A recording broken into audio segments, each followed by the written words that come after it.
আগে থেকে প্ল্যান আছে বুঝাই তো। হিরোলম যেদিন ভাই যেদিন ওনার ওয়াইফকে ছেড়ে দিয়েছে, তাহলে উনি আমাকে কেন ছাড়লো? আচ্ছা, আপনি অন্য কোনো মেসেজ দিতে চাচ্ছি না। আমি যেটা মনে করি যে যদি স্বামী থাকার হয় এমনিই থাকবে, আর যদি নাচ থাকার হয় স্বামীর সাথে যে বাইরে গিয়ে যদি খোলা কাপড়ে নাচানাচি করি, যার চরিত্র খারাপ সেইভাবেই চলে যাবে। না না না ভাইয়া, এরকম কোনো কথাই আপনারা শুনবেন না। উনি আমার ভাই, ভাইয়ের জায়গাতেই থাকবে। আপনার সামনে প্ল্যান কি? আপনি কি করবেন চিন্তা ভাবনা করেছেন? এইভাবেই প্রেস ব্রিফিং করবেন, আবার আপনার কি করবেন আপনার চিন্তা ভাবনা? আমার চিন্তা ভাবনা আছে আমি এখন আপাতত কোনো কিছুই করব না। ঈদের পরে দেখি আমি শর্ট ফিল্ম ভিডিও মানে নিজস্ব চ্যানেলের বা নিজে একটা পেজ খুলবো, এসব চিন্তাধারা আমার আছে। তার মানে আপনি ভাইরাল হওয়ার জন্য হিরোলম ভাইয়ের সাথে না না না, ভাইরাল কেন হতে যাব? আমি নিজের যোগ্যতায় যদি পারি নিজের যোগ্যতায় কিছু করব। আপনার তো বেশি হিরোলম ভাইয়ের সাথে দেখা যাচ্ছে এখন।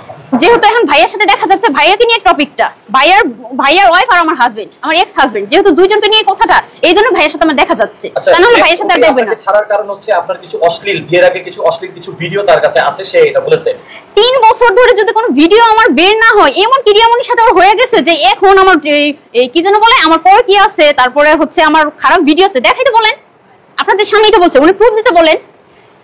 উনি যদি দেখাইতে পারে যে আমার খারাপ ভিডিও, অশ্লীল তো কোনো ভিডিও আছে, উনি যা বলবেন, আপনারা যা বলবেন আমি তাই শুনবো। দেখাইতে বলেন। আগে থেকে প্ল্যান আছে বুঝাই তো। হিরোলম ভাই যেদিন ওনার ওয়াইফকে ছেড়ে দিয়েছে, তাহলে উনি আমাকে কেন ছাড়লো?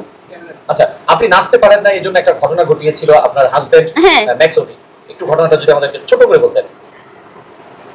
ওনার সাথে যখন আমার ফার্স্ট টাইম বিয়ে হয়, ওনার চ্যানেল ছিল 1 লাখ সাবস্ক্রাইবার, তখন থেকে আমরা ভিডিও বানাই। তো আমি ভিডিও নাচ পারতাম টুকটাক, মানে ওর মতো পারতাম না। হয়তো ছিল একটা খুচরা ডান্সার, ওই বলেন 500 টাকার বিনিময়ে ডান্স করি। হয়তো বিভিন্ন প্রোগ্রামে গিয়ে ওরা দাওয়াত দিলেও ডান্স করছে, না দিলেও ডান্স করছে। হয়তো ওই ক্যাটাগরি ডান্সার। তাহলে ওর মতো করে মানে সবাই ভাবে। আমি ওনার বোঝাই যে দেখেন আমি জোরে ডান্স করতে পারি না, মানে ওই যে রিমিক্স দেখেন না ডান্স গুলো, হ্যাঁ এইগুলা, মানে এগুলো একটা মেয়ে মানুষকে এগুলো ডান্স মানে করতে পারি, আপনারাই বলেন। আমরা ডুয়েট ডান্স করি, যদি আমার ডান্সের মধ্যে কোনো প্রকার একটু ভুল হতেই পারে।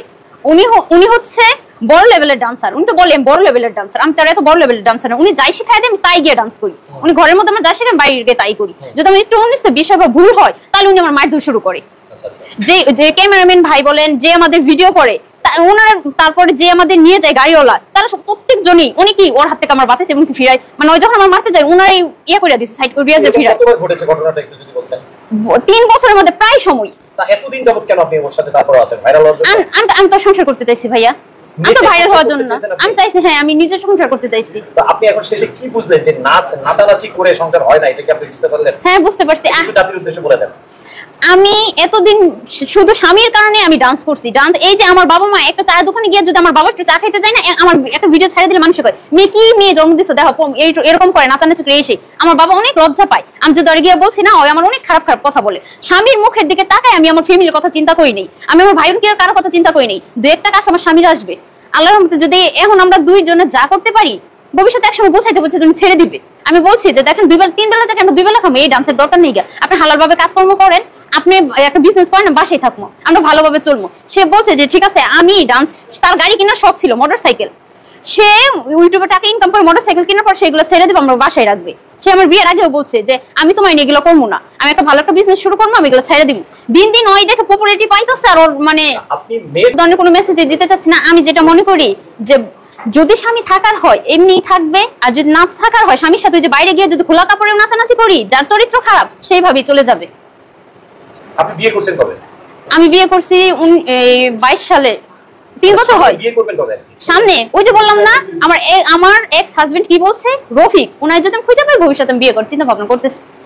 আপনি কি আপনার পরিবর্তন আনবেন, যে নাচ ছেড়ে বা সংসার হবে বা এরকম কিছু করবেন বিয়ের পর, নাকি আপনি মিডিয়া জগতেই থাকবেন? না না না, মিডিয়ার জগতে থাকবো না। মিডিয়ার জগতে থেকে তো দেখলাম জীবনে কিছুই নেই। এই যে স্বামীর জন্য এত কিছু করছি, শূন্যতে বাপের বাড়ি আসছি, আমি একটা সুতা পর্যন্ত নিয়ে আসি নাই। তো সেই স্বামী কি করলো, মিডিয়ার সামনে বললো সে আমার 3 নাম্বার হাজবেন্ড। আমার খারাপ ভিডিও আছে ওনার কাছে। একজন স্বামী কিভাবে বলে? ওনাকে রুচিতে বাঁধে নাই।